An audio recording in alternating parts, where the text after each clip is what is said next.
Hello বন্ধুরা, সবাই কেমন আছো? আশা করি সবাই ভালো আছো। তো আজকে আমি পঞ্চম শ্রেণীর যে নতুন বইটা হয়েছে 2025 সালে, তো সেই বইয়ের প্রথম অধ্যায় নিয়ে আলোচনা করব এবং সেখানে কেমন প্রশ্ন হতে পারে বা কীরকম প্রশ্ন হতে পারে সেগুলো। যেহেতু পঞ্চম শ্রেণী এবার, সেহেতু প্রত্যেকটা লাইনই অনেক গুরুত্বপূর্ণ, তাই আমি চেষ্টা করেছি প্রত্যেকটা অধ্যায় ভিত্তিক বা প্রত্যেকটা বইয়ের পৃষ্ঠা থেকে যেমন প্রশ্ন হতে পারে সেগুলো লিখে দেওয়ার। তো এভাবে যদি পঞ্চম শ্রেণীর ছাত্রীরা মানে প্রত্যেকটা লাইন থেকে কিভাবে প্রশ্ন হতে পারে সেগুলো যদি মুখস্থ করতে পারে বা পড়তে পারে, তাহলে তাদের জন্য ভালো ফলাফল করাটা একটু সহজ হয়ে যাবে। তো আপনারা শেষ পর্যন্ত ভিডিওটা দেখবেন, আশা করি উপকৃত হবেন।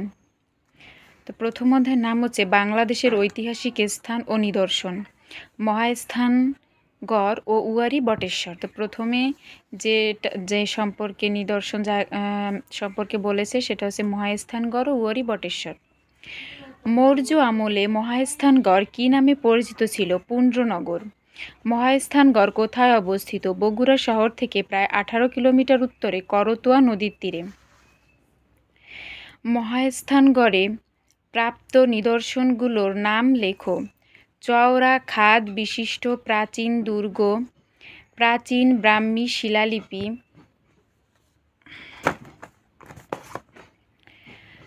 মন্দির সহ অন্যান্য ধর্মীয় ভগ্নাবশেষ, পোড়ামাটির ফলক, ভাস্কর্য, ধাতব মুদ্রা ও পুঁতি। 3.35 মিটার লম্বা খোদাই পাথর। উয়ারী ও বটেশ্বর নামক গ্রাম দুটি কোথায় অবস্থিত? নরসিংদী জেলায়। উয়ারী ও বটেশ্বর সভ্যতায় প্রাপ্ত নিদর্শনগুলোর নাম লেখো। ছাপাঙ্কিত রৌপ্য মুদ্রা, হাতিয়ার এবং পাথরের পুঁতি।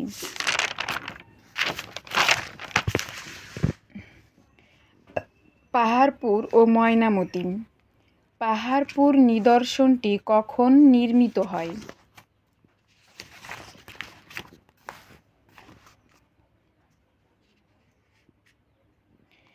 1871 থেকে 1821 খ্রিস্টাব্দে পাল রাজা ধর্মপালের শাসনামলে।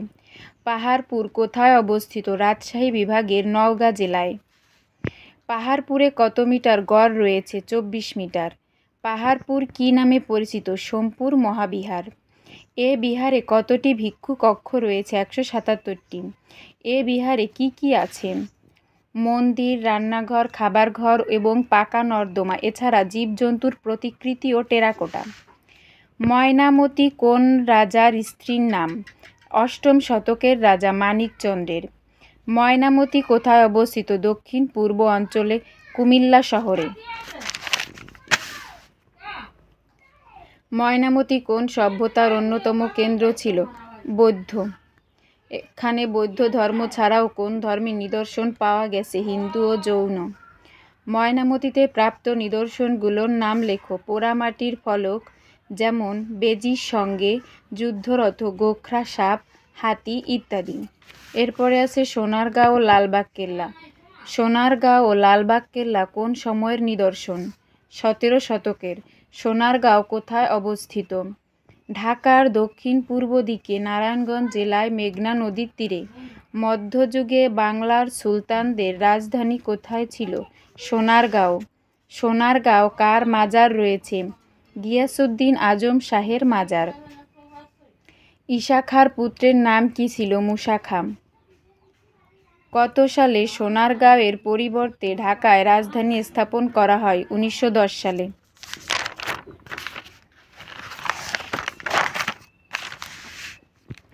সুতা বাণিজ্যের কেন্দ্র হিসেবে সোনারগাঁও কোন নগর গড়ে ওঠে? পানামা নগর। পানামনগর।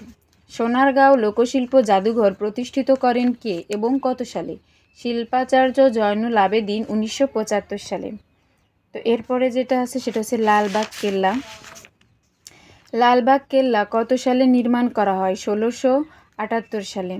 লালবাগ কেল্লা কোথায় অবস্থিত? ঢাকার দক্ষিণ পশ্চিমে বুড়িগঙ্গা নদীর তীরে। লালবাগ কেল্লা নির্মাণের কাজ শুরু করেন কে? শাহজাদা মোহাম্মদ আজম শাহ। শাহজাদা মোহাম্মদ আজম শাহের পিতার নাম কী ছিল? আওরঙ্গজেব। দুর্গটি কিসের তৈরি? ইটের। দুর্গের ভেতর কার মাজার রয়েছে? পরী বিবির মাজার। আহসান মঞ্জিল। আহসান মঞ্জিল কোথায় অবস্থিত? বুড়িগঙ্গা নদীর তীরে। আহসান মঞ্জিল কে নির্মাণ করেন? শেখ এনায়েতুল্লাহ। শেখ এনায়েতুল্লাহ কোন জায়গার জমিদার ছিলেন? জামালপুর পরগনার। ফরাসি বণিকদের কাছে কে প্রাসাদটি বিক্রি করে? শেখ মতিউল্লাহ। পরবর্তীতে কে ফরাসিদের কাছ থেকে প্রাসাদটি ক্রয় করেন? 1830 সালে খাজা আলিমুল্লাহ। কার নামানুসারে প্রাসাদটির নাম আহসান মঞ্জিল রাখা হয়? পুত্র খাজা আহসানুল্লাহ। ভবনটি কত সালে ক্ষতিগ্রস্ত হয়? 1888 সালের ঘূর্ণিঝড়ে এবং 1897 সালের ভূমিকম্প। সরকার এই ভবনটি তত্ত্বাবধানে দায়িত্ব নেয় কত সালে? 1985 সালে। এই প্রাসাদে কি কি আছে? লম্বা বারান্দা, জলসাঘর, দরবার হল ও রংমহল। তো এই অধ্যায়ের এ পর্যন্তই ছিল প্রশ্ন। তো এভাবে পড়লে তাদের এই বইটা মোটামুটি সব অধ্যায় সম্পর্কে একটা ভালো ধারণা তৈরি হবে এবং তারা সকল প্রশ্নের উত্তর দিতে পারবে। আপনারা যদি এই ভিডিওটি দেখে উপকৃত হন তাহলে অবশ্যই কমেন্টে জানাবেন এবং অবশ্যই সাবস্ক্রাইব করবেন। ধন্যবাদ।